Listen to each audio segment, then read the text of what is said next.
So we've been working with C-LARS. It's, as it says, Launch and Recovery Systems, and they're an Aggie 100 company that we've been working with. I think we've just started this month, so 2 months ago, we met them, and they said, build us something cool, and they said, make it green energy, right? So the problem that we have to solve is that we must replace their hydraulic luffing cylinders with a green alternative that can be used in marine use. So as you can see there, this is the big machine, and our solution that we've come up with is a dual-sided linear actuator, and I'll go into that just a little bit. As you can see, here's it taking an ROV out of the ocean, so they're pulling a lot of weight. As you can see, they're pretty big. There's me for reference, I'm 6'6", so these things are about 10 feet tall, and they go on some big old ships. So why we need to go electric, first of all, is because hydraulic luffing cylinders, they're not too good for the environment. They leak quite often. They have to be replaced, and every time you do maintenance on them, they're dumping hydraulic fluid into the ocean, and I'm going to guess the fishes don't like that. So what we're trying to do right now is we're trying to push 60,000 pounds of force at 10 inches a second. And what we found so far related to this is Tool-O-Matic. It's about the only company that's making a linear actuator that can do this, but they're not quite going the distance we want to, and they're only pushing 50,000 pounds. They are pushing it at 19.7 inches a second, and we don't quite need that. So what we're doing is we're doubling the length at half the speed. So our timeline, we've done all of our research. The team understands linear actuators through and through. Now what we've gone on to do is we've done the math for the big luffing cylinder, or the luffing cylinder we have to do. We basically, the one that's going to push 60,000 pounds, we've done all the calculations. We figured out how big it needs to be, but we haven't started manufacturing that because it's a little too expensive. So what we're doing right now is we're making a 1/5 scale prototype, and that's what we've been working on so far. We're making designs, 3D models, and I'll go into that a little bit too.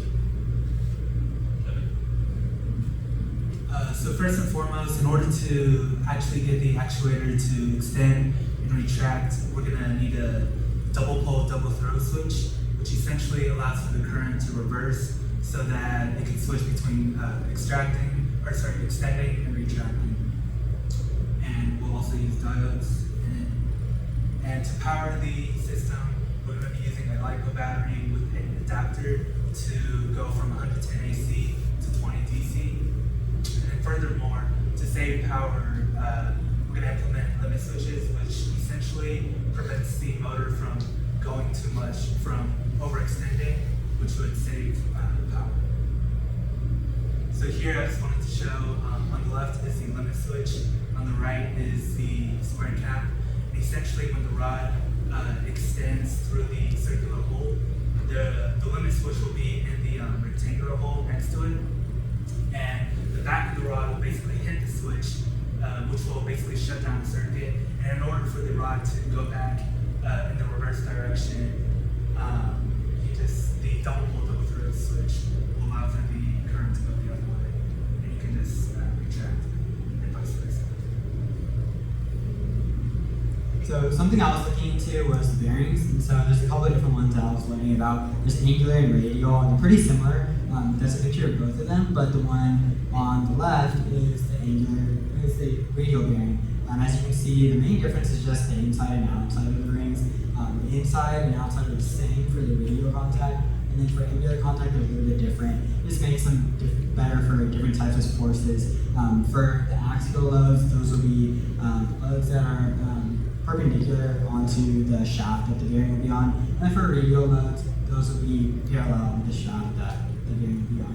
There's also linear bearings, which allow the shaft to go inside and outside of that bearing, just to help reduce friction so we can use the most power. I was also looking into the motor, like Liam mentioned, we need a lot of power. So we decided to go with the servo motor because it can give us constant torque at high speeds that we need. And it's used over heavy loads. And when I was doing some research, I saw that it was useful to be used with a gearbox, which is what we're going to use to help increase the torque that we're going to output. And speaking of the gearbox, we're going to be using a belt and pulley drive, because in case any stresses and vibrations happen outside on what we're lifting, this belt and pulley would be kind of like a suspension system in a way. That's the motor that we're going to use, and a little bit of the specs of it. It has a max torque of 1,059 newton meters, which is a lot, but we're going to be increasing that even more with the gear ratio that we're going to have. There's a picture that Liam had at the beginning of the semester, just an idea of what our linear actuator might look like, and then above that I made a little bit of a diagram just to make it make sense in my mind to know where the bearings are going to go, where the belt is going to go with the rod. And just to give a little bit of context on how much capacity this motor has, it has a lot of power, so it can be used for industrial automation machines or for moving these really big satellites. And also what Liam mentioned is that we're going to be using this linear actuator in kind of marine environments, so we need to be able to make sure that to keep it safe from salt and water from damaging it and making maintenance worse. So a couple of things I was thinking about for that is maybe making a waterproof membrane for that, or some kind of casing in over the more vulnerable places of the linear actuator. So our other teammate that couldn't be here, his name's Andres. He designed the gearbox, and he did it in a really good way. So basically the gearbox is cut in half and can be assembled in two halves. So this is all for maintenance. With this design, we can basically replace anything needed, like gears, pulleys, or the gearbox itself, without actually having to take the linear actuator off the equipment, which is for maintenance purposes, that's like the gold standard, right? So what we have right here is the two halves, left and right, the gears, as you can see they're cut in half, and it's got a key on there. And you can see a little bit better the pulley system that we're using from the motor. So to push all this weight, to get radial motion to turn into linear motion, we're using a planetary roller screw. There's three ways to turn rotational motion into linear motion. 3D printers use lead screws or roller screws, but for heavy duty applications, it's almost always a planetary roller screw. So this planetary roller screw is basically a ball bearing, but the balls are now worm gears, as you can see, and they're really effective. So 77% efficiency is much better, like a lead screw is like 30%, so these are really nice, and it can also push 100,000 pounds of dynamic force. That's moving force. Static load is like 180,000 pounds, which is well over what we need for 60,000 pounds. Luckily, I don't have to design this one myself because we found a part that we can buy online from Toolmatic, and it's 63 millimeter planetary roller screw they sell off the shelf. So it's really nice. The prototype, so this is the CAD model we already have made and that we're building right now. As you can see, we're actually not using a roller screw because making one that small for a fifth scale prototype is just too complex, and the rollers are too small. So we're making a lead screw, which is what every 3D printer uses for the most part. And this is just a little bit what it looks like. So we already have a bunch of parts. We got, actually, you can take this one. Thank you, Leo. So in terms of the parts that we're going to be using, we already have many of the parts like the electronics, and we just recently got the steel rod that we're going to be cutting the quarter off of. But in terms of parts that are on the way, we're going to need like a linear bearing, and we have, I believe, the timing belt on the way as well. And so just some goals for the future. One would be to waterproof the circuit just to increase the stability and the versatility, especially since it would be used in marine environments. And second would be to machine the lead screw and nut. And we would also 3D print the parts that we made in the software. And then finally, once we have everything ready, we'll assemble the prototype, and we're going to test the load and probably iterate from there. So besides C-LARS, what we're designing this for smaller scale products, it can be used to replace pretty much any hydraulic cylinder out there. So as I've shown up here, Cat already makes a Bobcat that's fully electric that uses linear actuators, but they haven't made an excavator, and I think there's a reason why. It's because no one's making a linear actuator that can go this distance that we're going, that can push the amount of weight. So what I've shown here is just a little bit about what they could be used for any heavy machinery or trucks, pretty much any application that you need a hydraulic cylinder for that you would like to go with green energy. And that is it. Thank you so much.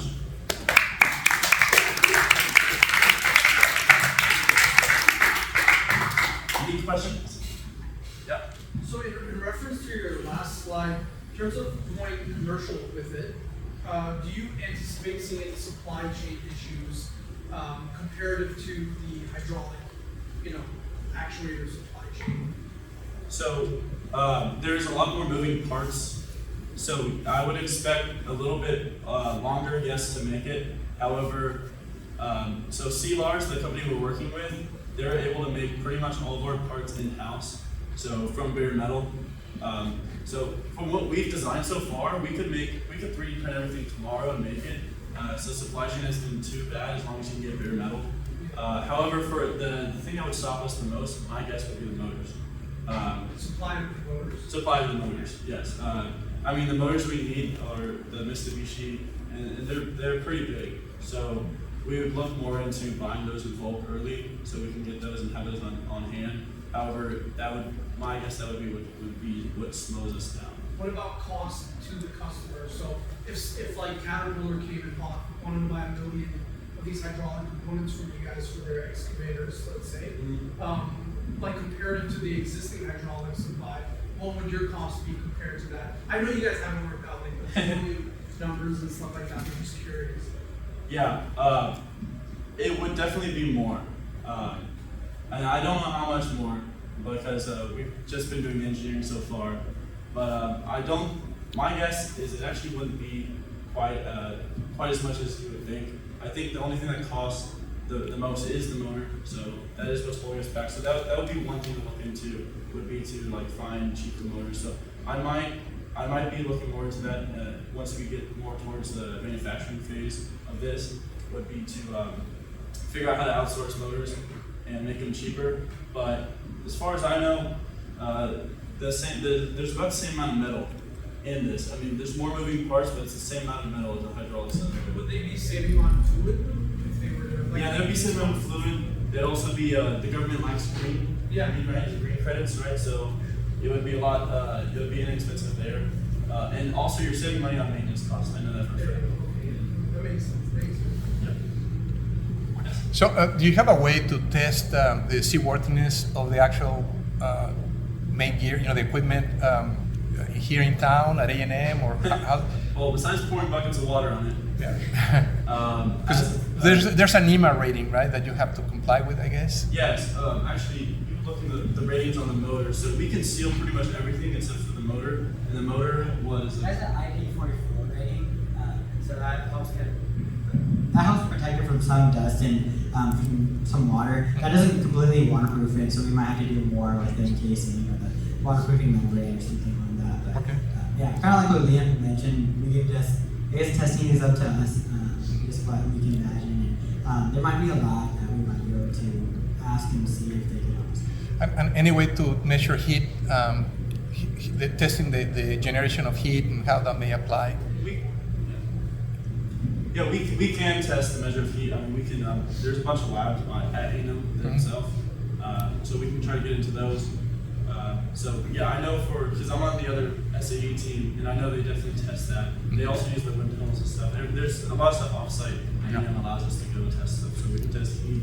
We can also test load, torque, everything we need. Awesome. Actually, I have a way of answering the seaworthiness question. One of the other companies that we're working with is called TDI Group. So they basically work with developing tools for subsea analysis. And so they're based here in College Station. They actually have test runs. Yeah. So that group is going to be developing a PCB that they're testing with some of their runs. I'm sure these guys can do. Yeah, and I was going to mention that there's another entity. They are kind of part of A&M, and they are very close to the same TRI, right? The name of the company? TDI Group. TD Agro, yeah. It's GERG, Geo-Environmental Research Group, which is managed by now by TEAS, by the engineering, and they also have. You should go talk to them. The director actually presented here once, and he's very. He will love what you're doing. It's really nice, innovative. That sounds good. Thank you. All right. Well, thank you very much.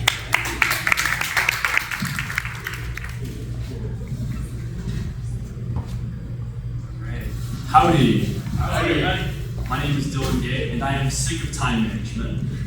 This is all about a project that me and a very swift group of us from Texas A&M did beginning in around October. And although we faced many struggles, we were able to beat what I call as just the inevitable time crunch. And most of it's going to be, I promise you I'm going to explain whatever this is, but I'm going to be mostly talking about something which really interests me about a huge aspect of this project, which is that a lot of projects, pretty much every project up until this point that I've been involved with, seems to go over budget and or over time. And that's something that's really interested me is how do we beat that, right? So we built this very viable safety product for a company called C-LARS, which I'll describe later on. And under a pretty tight time frame for a design competition that they held every year called the 10K. And shout out to the rest of my team who is either taking an exam or in a lecture right now. That is Adam and Alex, who are the lead videographers or presenters of the electronics here. Joey, who did like almost all the programming that I didn't do, and Ben and Rogan, who did a lot of hardware design. Most of these guys are freshmen. I'm really proud of them. I myself am a junior from a mechanical engineering class here at Texas A&M. And let's get started. A little bit more about me. Born and raised in H-Town.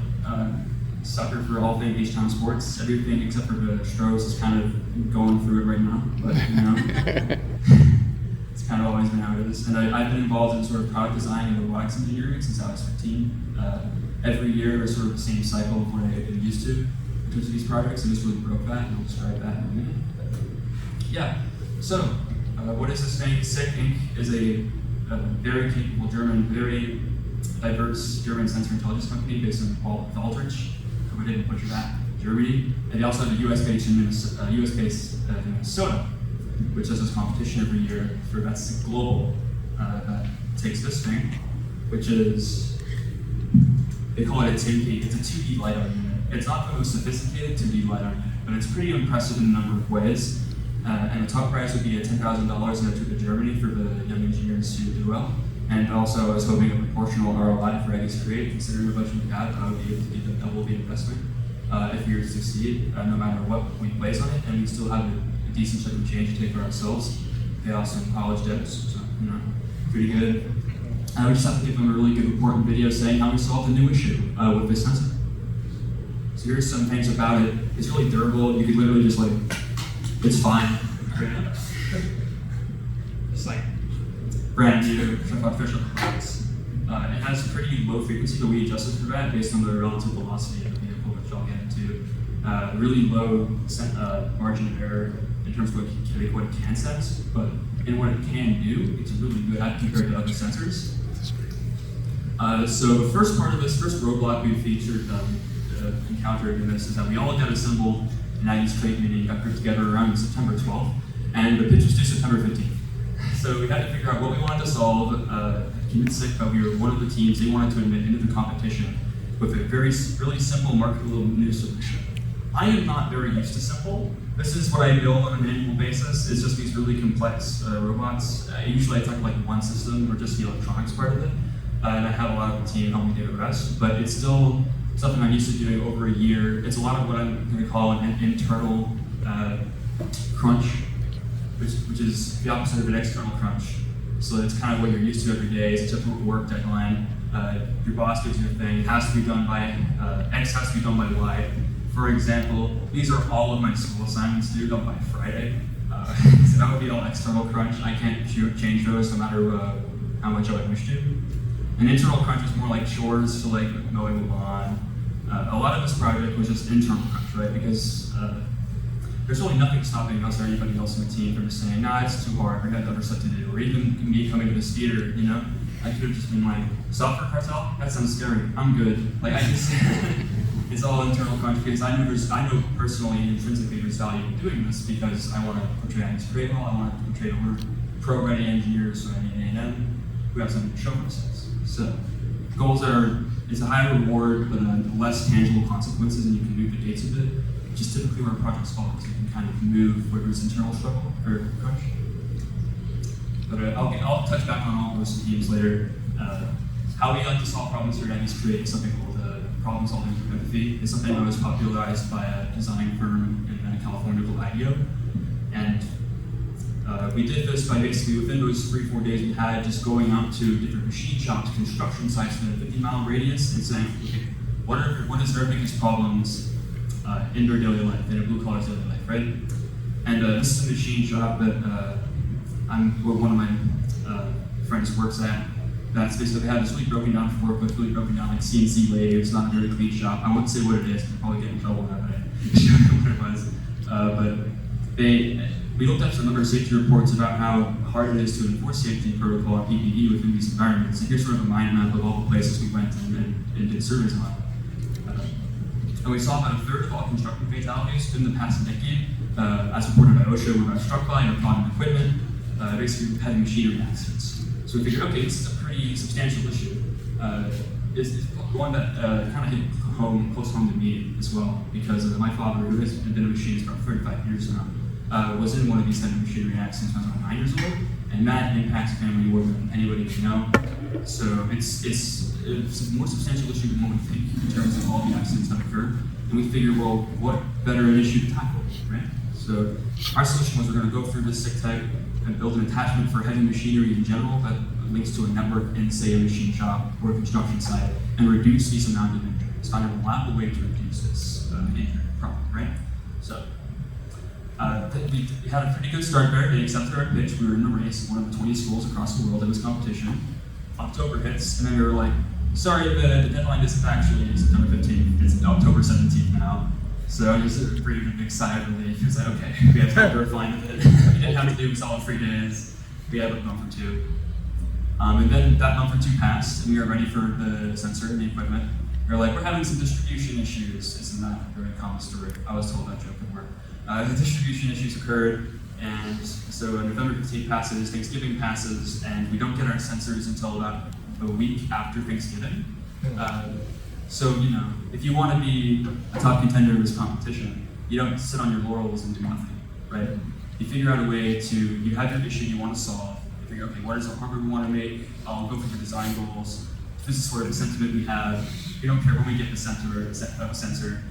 Sometimes the best solution for patients is impatience. No sensor, no problem. This is Aggies great, not Aggies wait, right? Yeah. So Christmas time rolls around, we're working during the winter. Here's the 3 main problems we need to solve before the next semester begins. How are we going to attach this universally to our selected machine? You really need to just pick one machine and go for it because we only have 4 months at this point. So we had a lot of lists of things we could choose from: gantry cranes, as I mentioned before, CNC manual things and mills. We ended up settling on forklifts because that's something that's so commonly used in a lot of workplaces. It'd be really easy from the market. And there's a surprising amount of accidents with them. We mentioned there's about 35,000 just in 2018 alone, and it's around that number average of how many accidents just with forklifts occur. So they can consist of a lot of the heavy machinery accidents that do occur. And it'd be something that'd be really easy to understand and integrate into an Internet of Things network like they want us to do. So we did some initial research on all the possible ways forklifts could go wrong, which is really is very eye-opening. And so we have development in full swing. We're showing off at this end of the semester presentation with a model that I had ordered, a 110 scale model that we do indeed know what we're doing. I have a Gantt chart of a budget that we went under. We finished in time somehow, and I want to say I think we solved this purely because we made a lot of external crunches, deadlines that would have been held a lot later into what our internal crunches. So if we just set this deadline back a week or 2, set this deadline back a week or 2 for personal reasons, so like, okay, what if we do get past 4 months? What if we can start working on catching things early and really impressive, right? That was short shooting for the moon. With our curriculum, it was kind of hard to do in the first place, but if we just pretend that we can, then we're going to be able to finish on time. It's kind of a psychological thing rather than any real science, but it ended up working. So that's sort of our initial Gantt chart. That didn't change much. There are a lot of tools like ClickUp that you can use to keep up with your Gantt chart. We just kind of eyeballed and scheduled, and it worked. So here's our design approach. We had a 110 scale model. There's a lot of industry-proven theories on how a forklift can move and operate, which we confirmed through the pi theorem, just as blah blah random models that we teach in school. We then learned how to use what they call a scan data type. So the really cool thing about this sensor is it's reprogrammable, but it's not a lot of the sensors are. Commercial ones that instead I could tell. And we figured out just through some CAD visualization on this model of the most optimal place we could put this on a forklift at least. And then we made a universal mount that compacted as much electronics around it and then could mount to any part of it through any thickness, right? So that was just accomplished through this. This is the PLA model, but the final one was in PETG for better stiffness and whatnot. And that's all the optimization. Here's us actually getting the data to work. So you can kind of see these little circular blobs of data that are color-coded. Red's closer, it's like a heat map. So those correspond to people, right? You're seeing more of an upfront person than the sides. And then flatter objects like a wall in the background sort of these flatter. So we're able to characterize what was and what was not in the way, which is really cool. And then here's sort of what I went over earlier. So sort of the CAD breakdown. We have these 2 3D printed mounts that are universal to any part of this machine. We clamped it on demo day and ended up working really well. Just 8 bolts, some Home Depot parts you can buy for less than $15. And that worked for a prototype, and we just wrote a report how it would scale up for real life, which is making the material a bit stiffer, like PETG, 3D printing instead. They had the investment to invest in these types of rapid prototyping solutions, so we didn't think it'd really be a problem for them, so we thought it was a clever solution at the time. And here's sort of a better CAD breakdown of our final solution. Holds a battery right here, an IMU right here.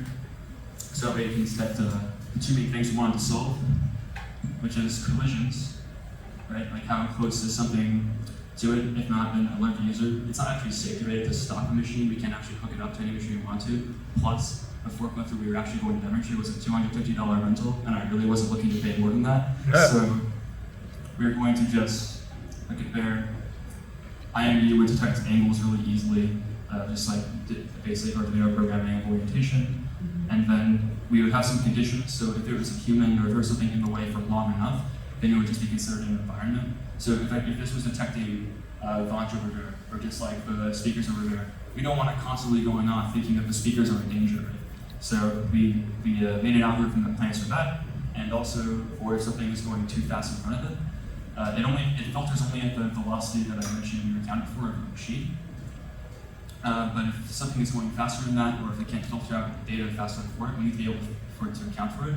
So if there's anything in it that's just foreign, or in it for less than a second that doesn't recognize, it goes off. That could have its own issues, but it's about as optimal as we got with it. We had this one branding for the longest time. It was just heavy machinery safety system. Thank goodness we changed from that to this, which is way cooler in my opinion. Safety accessory for touch-free vehicles. It's a nice acronym that works. It saves time and money, right? This is us on the actual demo day in the warehouse that we were testing it. From our demonstration day was around April 4th, so we got this all done in about 4 months. We set a hardware and a software deadline, respectively, for the month after. And then all the electronics integration was done in March, like for spring break. Demo day was like the week after.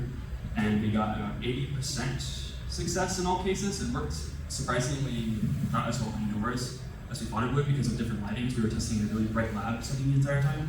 So that affected how it ended up coming up with some indoor settings, but it still passed most of the tests, which is able to, we passed as a success, and we were able to say, okay, given that this was scaled up and it has a factor of safety of like only solving less than half of these cases, you can still make X amount of money off of using this one. So, with all that done, this is supposed to be a video of me running into my friend here.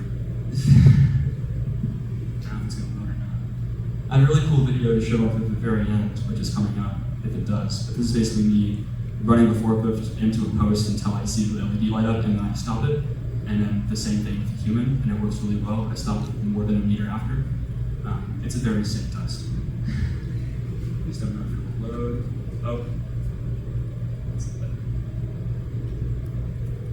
I might have opened it in a different window. Show back here though. You can drag it from the main window to your Oh, sure. to your right. Yeah. It's asking for sign-in. To your I'll right. just skip that if you want. And then we'll see. I only care about this video showing.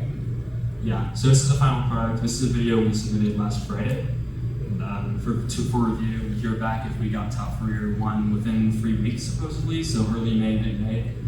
And this is the big part of Aggie's trade is to kind of prove that we are pro-ready engineers, or that we're using the prep we're having, we're applying it in a really meaningful way. So I think this is showcasing, if not that it's a really useful product that we put a lot of effort into, that it was not through lack of effort that we presented it really well, or that we were capable of making it. So this is the last thing I want to end on here. I think I have to get with you. All right. Awesome. Okay. It might link to the thing. I might need somebody up here to get to sign in for this. I can sign in. I'm trying.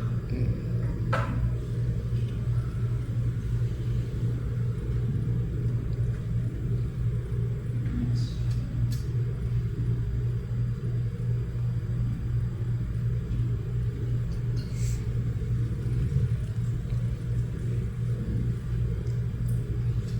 So, NFL draft's coming up. I can't wait to get to see the Stroud. Don't say. It's almost there, guys. 2-factor authentication.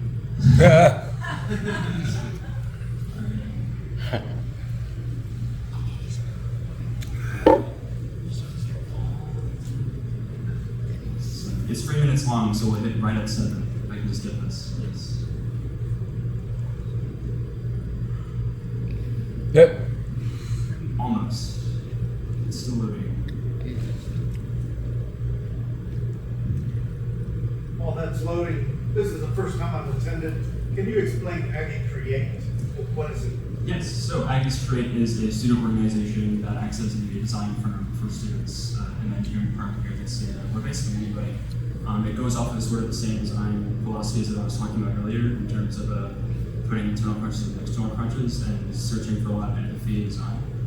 And it gives engineering students something to apply themselves outside of robotics or masters or in their case SAD, right? Which we have a lot of design teams here. This gives them something new, which is a product design in terms of small products to build individual skills rather than have a very big obligation. And I think I can drag this and start it now.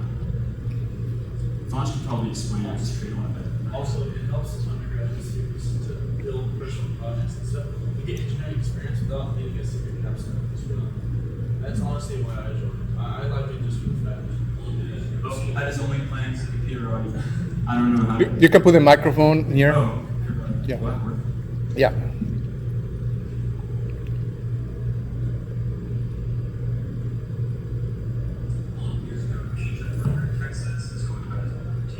Maybe fifth street.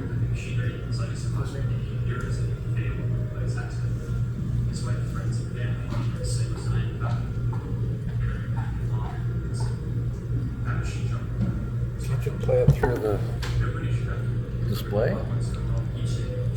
No, the display is not connected to the system. I mean,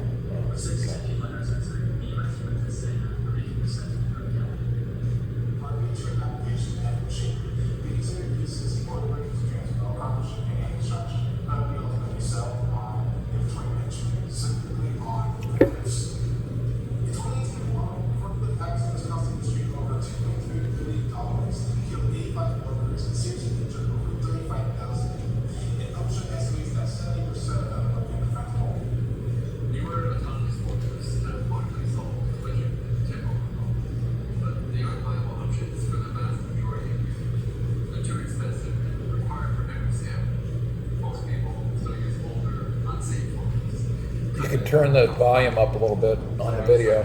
Trying to get it.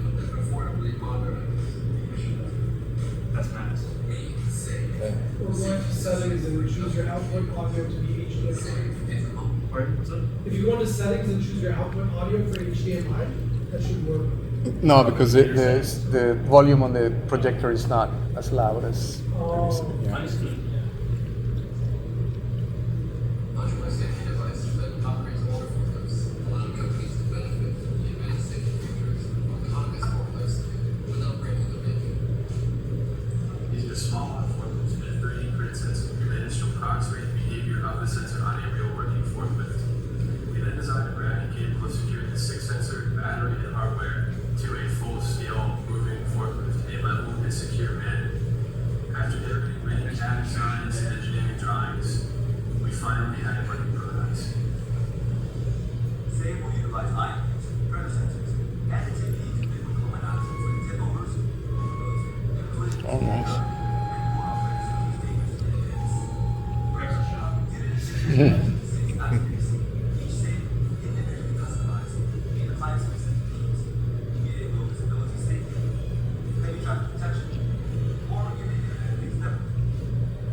Forklifts are just for C-LARS.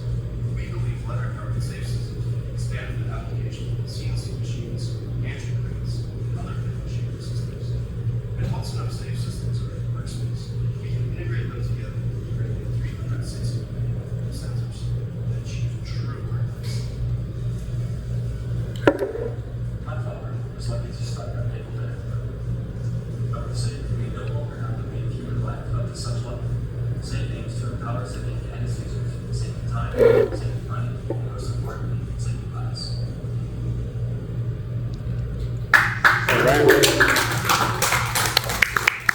Hopefully y'all heard that. That's what we submitted last Friday. Hopefully it gets good results. That's kind of the status. Thanks for inviting me, having the opportunity to present this. Just Thank you. show off what we've been doing. I think it's really meaningful work that we're doing at X Create. So, Thank you. Any questions? yeah, I didn't leave a slide for Q&A, but I will be taking them if y'all want. If y'all have any questions, yes. Have you guys thought about using temp sensors for humans, like to detect humans instead of? You said, like, sorry, what sensors? Like temperature sensors, like. Oh, yeah. So we could combine it with thermal data. Yeah, that to was just take- something. Yeah. Yeah. Thermal data for